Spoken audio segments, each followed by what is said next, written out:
Texas lives up to its name, the Lone Star State. Well, it is a loner when it comes to power. Our grid doesn't connect to other grids, but there is a project that would make a connection. The main thing that makes Texas unique is that we're not connected to the rest of the United States. Texas was allowed to maintain its own operating grid. Texas never worked to intermingle with surrounding states. Sort of an electrical island. Here in the piney woods of East Texas, big plans are rolling along to build a $2 billion bridge of sorts. Not to cross water, but to connect the Lone Star State to another electricity grid. It's about a 3-hour drive from Houston. Order up.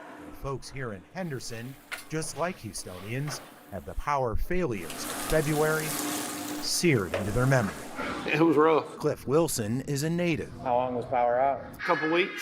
Most people were out for a little bit longer than that. It's why Wilson welcomes the idea of reaching out for help in times of need. Y'all need to get this line through here to make sure we don't lose power again during a snow apocalypse.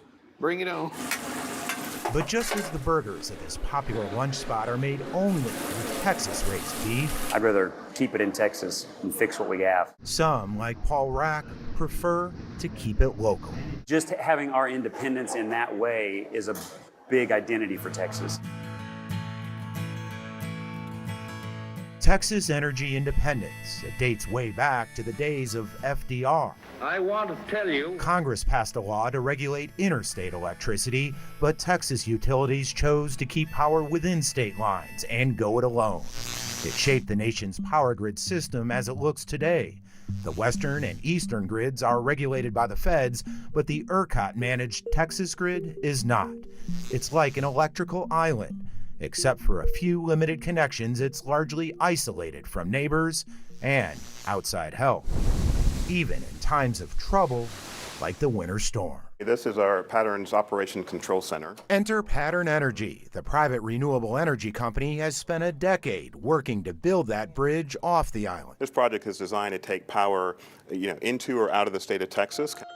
It's a 2-gigawatt transmission line called Southern Cross that will connect Texas to the southeast, and it will do so without jeopardizing the independence of ERCOT. Attorney and pattern lobbyist Michael Jewell. Congress has set a very narrow path, a roadmap for how you can do an interconnection between ERCOT and a non-ERCOT region. Pattern and Southern Cross were able to thread the needle of the federal requirements in order to get that order. The federal order gives Pattern Energy clearance to build a 400-mile high-voltage direct current line. And Texans should know, we'll fund it. We're not looking to the ratepayers of Texas to pay for the cost. Instead, Pattern's Kerry Kotler says it will work kind of like a toll road.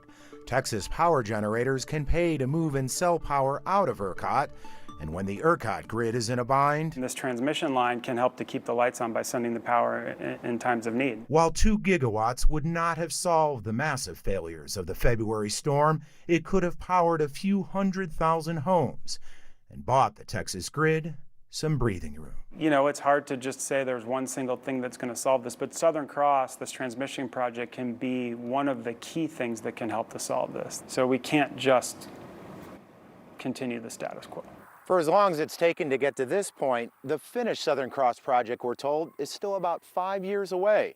Pattern Energy hopes to break ground in 2 years, then construction will take another 3 before the bridge off ERCOT's electricity island is open for business.